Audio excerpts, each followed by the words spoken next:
Polda Metro Jaya terus mengusut kasus dugaan pemerasan pimpinan KPK terhadap ex-Menteri Pertanian Syahrul Yassin Limpo.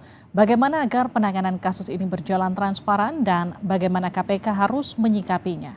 Kita akan berbincang dengan Wakil Ketua KPK periode 2007-2011 Muhammad Yassin dan anggota Kompolnas RI Yusuf Warshim. Selamat malam Pak Yusuf, selamat malam Pak Yassin. Selamat malam, Mbak. Selamat malam. Saya ke Pak Yassin dulu ya Pak.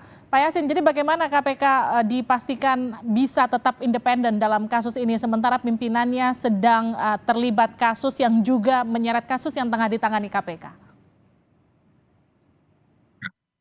Justru itu yang menjadi permasalahan yang dihadapi sekarang, maksudnya yang permasalahan yang sekarang terjadi di dalam penanganan kasus Syahrul Yassin Limpo ini, karena yang menandatangani misalnya penangkapan itu Pak Firly, diduga adalah Pak FB Firly Bahuri.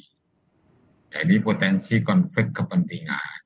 Sebagaimana diatur dalam pasal 421 di KUHP itu tidak bisa. Orang yang sedang posisinya itu kan sama itu. Paralel bahwa kasus ini sedang ditangani oleh dua penegak hukum. Kasusnya adalah Pak Firly ini ya sudah dinyatakan tersangkanya, tidak disebut namanya di dalam informasi yang berkembang yang disampaikan oleh pihak Polda Metro Jaya. Itu sehingga ini tidak bisa nanti kalau ini kan ada upaya memaksa dan ada konflik kepentingan yang sedang menangani kasus yang artinya yang berhubungan dekat dengan dugaan pemerasan yang dilakukan oleh Firly menangani SJL yang sedang ditangani oleh KPK. Ya. Pimpinannya untuk sementara dia off dulu. Kalau memang jadi seharusnya dinonaktifkan begitu? Seharusnya dinonaktifkan. Tapi Dewasnya anteng-anteng aja Pak. Dan Polda Metro Jaya harus segera menyebutkan namanya siapa itu tersangka. Kalau pimpinan kan ada 5 orang di situ. Ada ketua dan 4 wakil ketua. Sehingga biar clear, karena penggeledahannya juga di rumahnya FB, di kantornya FB. Ya, berarti kan penggeledahannya sudah dilakukan ya, dilakukan di kantornya YSL dan di kantornya YSL, ya kan. Terus kemudian Polda Metro Jaya menetapkan tersangka dugaan pemerasan yang dilakukan oleh FB. Ini apa yang saya sampaikan tadi salah ya. Jadi artinya ini kedudukan posisi dari perkara yang ditangani oleh kedua penegak hukum itu sama, sehingga yang satunya mestinya tidak harus menangani kasus itu, misalnya menandatangani surat penangkapan itu kan masih Pak FB. Nah, ini tidak bisa pimpinan lain, dia off dulu karena akan timbul apa yang disebut dengan konflik kepentingan atau konflik of interest. Nah, ini aturan hukumnya tidak boleh orang yang sedang berperkara menangani suatu perkara yang erat kaitannya dengan perkara yang dituduhkan kepada dia sebagai adanya dugaan pemerasan kepada FB. Gitu Mbak. Saya ke Pak Yusuf. Pak Yusuf, kalau pimpinan KPK berulang kali dilaporkan ke polisi, misalnya terakhir soal bocornya dokumen kasus korupsi di Kementerian SDM, ada juga soal pemberhentian Brigjen Endar, tapi kemudian nggak jelas penuntasannya. Tapi bagaimana kemudian agar kasus ini tuntas di kepolisian? Masih bisa nggak tuntas? Harapan besarnya tentu tuntas. Kami Kompolnas sebagai pengawas eksternal kinerja dan integritas Polri akan terus memantau, memastikan bahwa sepanjang penanganannya itu profesional, transparan dan akuntabel, kami yakin bahwa itu tuntas. Sepanjang pemantauan Kompolnas saat ini, terutama soal dugaan pemerasan, ini kita hormati kan dalam proses tahap penyidikan ya. Tentu apapun isu yang beredar di publik, semuanya itu kita kembalikan kepada penyidik untuk bisa menjawabnya. Tentu menjawabnya secara profesional berdasarkan bukti-bukti yang telah didapatkan dan dikumpulkan. Kalau sudah tahapnya penyidikan, maka kan dicari pelakunya siapa. Oke. Siapa yang dimaksud oknum pimpinan KPK itu ketika akan ditetapkan tersangkanya itu kan sudah mafhum berdasarkan minimal 2 alat bukti. Meskipun Kalau belum diumumkan juga sampai sekarang, Pak Yusuf. ya kalau memang sudah lengkap minimal 2 alat buktinya, ya nanti kita dorong saja segera diberikan kepastian hukum untuk ditetapkan siapa tersangkanya. Pak Yusuf, ini kan sampai kemudian ada asumsi FB ini begitu licin. Ada nggak hubungannya FB yang purnawirawan Polri kemudian berpengaruh terhadap penyidikan di kepolisian? Kalau itu begini ya, itu kan soal spekulasi, licin atau tidak, yang berbicara itu kan standar hukum. Nah, ada juga standar etik. Tapi di KPK itu kan mengandung rezim etik, ada dewas, itu kita hormati, itu kita serahkan kepada dewas. Soal penanganan kasus ini, kami sudah memantau, ini Kapolri kan sudah memberikan atensi, dan itu jelas arahannya, dilakukan secara cermat dan kehati-hatian. Cermat dan kehati-hatian itu ya standarnya ya profesionalisme. Jadi dengan profesionalisme ada semacam katakanlah omongan di publik itu, wah ini Pak Kapoldanya kan dulu pernah ada sedikit banyak atau sedikit punya gesekan dengan yang diadukan, katakan itu, ya itu kan persoalan di KPK.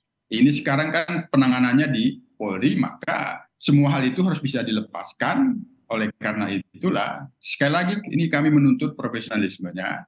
Malah kan kami sendiri sudah pernah bersaran di publik, tapi karena sudah menjadi atensi Pak Kapolri, tentu itu sama saja. Saran kami kan kemarin disupervisi Barreskrim, malah kalau bisa diambil alih Barreskrim, karena KPK dan Polri ini kan setara dan sederajat, di antara salah satunya tidak ada yang superior. Jadi kalau itu kalau itu yang diadukan itu pimpinan, ya sepatutnya memang Barreskrim lah. Tapi karena ini sudah diatensi Kapolri, kami kira koordinasi Kapolda dengan Kapolri sudah berjalan dengan baik. Sangat jelas itu Mbak ya, arahan Pak Kapolri, cermat dan hati-hati. Di situ standarnya profesionalisme. Jangan ada bermain-main soal gesekan-gesekan yang diomongkan di publik itu di masa lalu di KPK. Itu tentunya Mbak. Bagaimana kemudian bisa kita lihat, kita pastikan profesionalitas itu terjadi ketika yang kemudian terlibat di situ ada, kita bisa katakan antara senior dan juga junior, ada Firly dan juga Kapolda Metro yang tadi juga sempat Anda mention, sempat ada gesekan di sana. Bagaimana kemudian memastikan profesionalitas itu akan tetap berjalan? Ya kan itu sudah luar biasa atensi Kapolri. Kami kira jajaran Polda Metro Jaya, kalau kita ingin katakan penyidik tertinggi itu ada pada Kapolda, tentu tidak bermain-main mereka. Mereka akan bekerja standarnya profesional, dan kami sendiri berharap nanti pada gelar perkara atau gelar perkara khusus bisa diundang untuk bisa menghadiri gelar perkara sebagai wujud transparansi publik, karena kan sebagai pengawas eksternal. Dan perkembangan apapun tentu kemarin-kemarin kan selalu diupdate itu ya. Kita berharap dalam waktu secepatnya, kalau memang sudah lengkap minimal 2 alat buktinya itu ya segera saja diumumkan begitu ya Pak Yusuf ya. Nggak usah ditunggu-tunggu ya. Betul. Supaya jangan lagi ditunggu-tunggu ini profesional atau enggak, ini ada permainan atau enggak. Kalau memang lengkap 2 minimal alat bukti diumumkan saja. Paling tidak akan segera menetapkan tersangka dalam waktu dekat ini, kira-kira seperti itu. Oke, Pak Yasin. Kalau kita lihat kan sampai sekarang kasus bergulir ramai di ruang publik, tapi Dewas KPK masih diam-diam aja. Pak Firly masih belum juga dinonaktifkan. Apa yang kemudian seharusnya dilakukan Dewas? Harusnya Dewas itu sudah dari awalnya itu memeriksa kasus ini semenjak beredarnya foto pertemuan antara FB dengan SYL itu di lapangan olahraga itu. Nah, cara menguji atau menganalisisnya apakah pertemuan itu dilakukan sebelum kasus Syahrul Yassin Limpo ditangani KPK atau belum. Kalau sudah ditangani, walaupun itu adalah di pengaduan masyarakat bersama-sama dengan tim penyelidik, maka itu sudah ditangani oleh KPK kasus Jadi itu memang harus diproses dengan tidak hanya delik pemerasan, tapi juga pertemuan itu pun sudah dilarang, Hmm. yaitu pasal 36 Undang-Undang KPK, yaitu 19 tahun 2019 Yungto pasal 65 yang pidananya adalah 5 tahun apabila menghadapi dengan seseorang yang tersangka atau yang kasusnya sedang ditangani oleh KPK. Sedang ditangani oleh KPK itu kami memperoleh informasi bahwa itu sejak tahun 2021 laporan negara oleh bidang penyelidikan itu sudah bersama-sama dengan Dumas itu di tahun itu. Kalau pertemuannya misalnya diasumsikan tahun 2022 itu Polda sudah bisa itu memulai untuk melakukan pemeriksaannya, memanggil FD itu untuk segera diperiksa, kemudian juga secara paralel untuk menemukan bukti pelanggaran hukum atas dugaan pemerasan itu, gitu Mbak. Oke, jadi memang sudah seharusnya Dewas juga mengambil sikap untuk tegas dan juga memang pihak penyidik juga jika memang sudah ada 2 alat bukti dan juga mencukupi untuk ditetapkan sebagai tersangka, sebaiknya juga segera diumumkan agar kegaduhan ini setidaknya bisa sedikit berkurang. Terima kasih Pak Yasin, terima kasih Pak Yusuf sudah bergabung di Sapa Indonesia Malam.